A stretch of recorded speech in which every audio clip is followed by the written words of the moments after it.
नमस्कार, आप देख रहे हैं न्यूज़ 72। मैं रविंद्र राजपूत एक बार फिर आपके सामने लाइव हूँ। आज हम श्री अविनेश कश्यप जी से मुलाकात करने आए हैं। हाल ही में भारतीय जनता पार्टी की तरफ से इन्हें ग्रामीण रायपुर जिला ग्रामीण का अध्यक्ष रूप में नियुक्त किया गया है, पदभार में है और हम इसे विशेष चर्चा करेंगे। बहुत बहुत बधाई आपको और आगे के लिए शुभकामनाएँ। सर कैसा आप सबको नमस्कार जी, कैसा फील कर रहे हैं अध्यक्ष पद पाके? अध्यक्ष पद की बहुत बड़ी जिम्मेदारी जी विपक्ष के समय में मिली है, तो अच्छा भी लग रहा है और जिम्मेदारी भी है। कश्यप जी, अगर बात करें जिस प्रकार कांग्रेस की सरकार है और आपको इतनी बड़ी जिम्मेदारी मिली है, जो पदभार आपको मिला है, तो लोगों को और जो आम जनता है ग्रामीण की, वो कैसे अपने आप को सेटिस्फाई आप करेंगे कि वो आपकी तरफ आएँ, क्योंकि हाल में ही विपक्ष में बीजेपी बैठी है। तो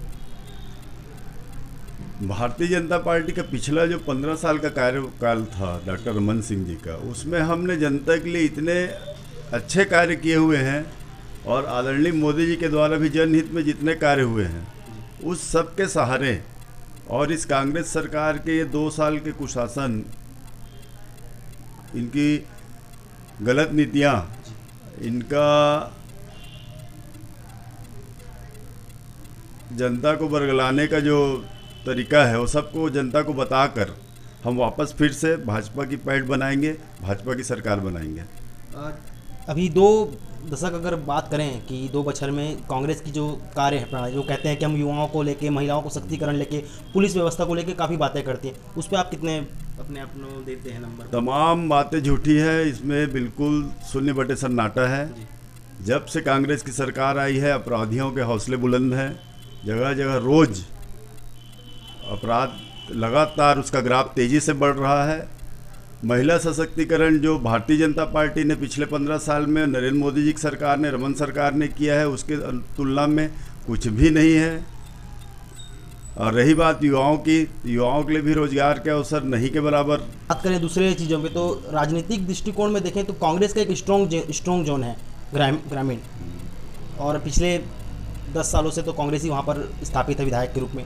तो वहाँ के विकास को लेकर आप कैसे बात करेंगे? वहाँ काम हुए हैं कि नहीं हुए हैं? रायपुर ग्रामीण विधानसभा की बात किया जाए तो विधानसभा कांग्रेस का गढ़ नहीं रहा है, वो हमेशा से भारतीय जनता पार्टी का गढ़ रहा है। बहुत कम अंतर से हमने 2 बार सीट गंवाई है। उसके पहले राजेश मुड़त जी वहाँ के विधायक होते थे, नंदे साहू जी भी विधायक होते थे। और रायपुर हमारे ग्रामीण जिले की जो बात है, वहाँ पे धरसीवा में भी लगातार देवजी भाई पटेल विधायक रहे। आरंग में भी हमारे नवीन मार्कंडे जी विधायक रहे। अभनपुर जो हमारा एक विधानसभा आता है, वहाँ भी चंद्रशेखर साहू जी विधायक और मंत्री रह चुके हैं। तो ऐसा नहीं है कि रायपुर ग्रामीण विधानसभा और रायपुर ग्रामीण जिला कांग्रेस का गढ़ है, ऐसी कोई बात नहीं है। मतलब इस चीज़ को आप नहीं मानते कि वो बीजेपी की ही है, बस समय के अनुसार से वो परिवर्तन हो गया। राजनीतिक परिकाष्ठा से अगर ऊपर हट के बात करते हैं तो सर, आपकी राजनीतिक शुरुआत कैसे होती है?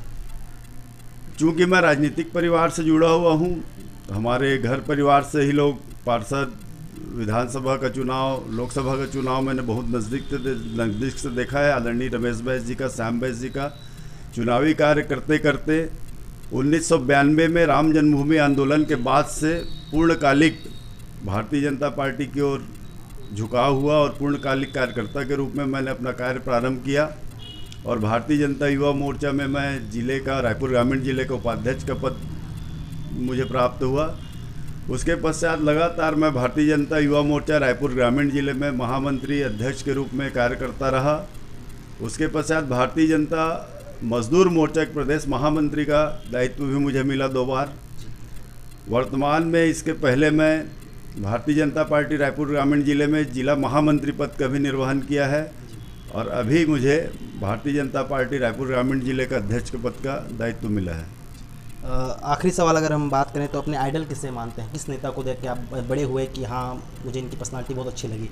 मैं बचपन से ही माननीय अटल जी से प्रेरित था। अटल बिहारी वाजपेयी जी हम सब के नेता थे, हैं, रहेंगे। हमारा नारा होता था, अटल अडवाणी कमल निशान मांग रहा है हिंदुस्तान। और उसी नारे के कारण, उसी नारे को बोलते हुए हम लोग राजनीति के अपना सफ़र तय किए हैं। वर्तमान में उस कार्य को हमारे नरेंद्र मोदी जी, डॉक्टर रमन सिंह जी भी पूरा कर रहे हैं, वे भी हमारे आदर्श हैं। और माननीय रमेश बैस जी उनकी सरलता सहजता वो भी मेरे प्रेरणा स्रोत हैं। तो आपको ऐसा लगता है कि 2023 में सरकार पुनः बन रही है बीजेपी की? निश्चित रूप से, क्योंकि इस चुनाव में छत्तीसगढ़ की जनता को ठगा गया है और जनता अब अपने आप को ठगा महसूस कर रही है। अभी हम लोग गांव में जाते हैं तो गांव के कार्यकर्ता और किसान दोनों, इससे अच्छा तो रमन सरकार ही था, इससे अच्छा भाजपा की सरकार थी, ऐसा उनका कहना है। और इस गलती को उन लोग अगली बार नहीं दोहराएंगे और अगली बार निश्चित रूप से 2023 में भारतीय जनता पार्टी की सरकार इस प्रदेश में बनेगी। बहुत बहुत धन्यवाद। हम आपके उज्जवल भविष्य की कामना करते हैं, शुभकामनाएं देते हैं। और आप थे हमारे साथ अविनेश कश्यप जी, बहुत अच्छा लगा बात करके। तब तक के लिए देखते रहिए न्यूज़ 72। मैं रविंद्र राजपूत, कैमरामैन नवीन के साथ।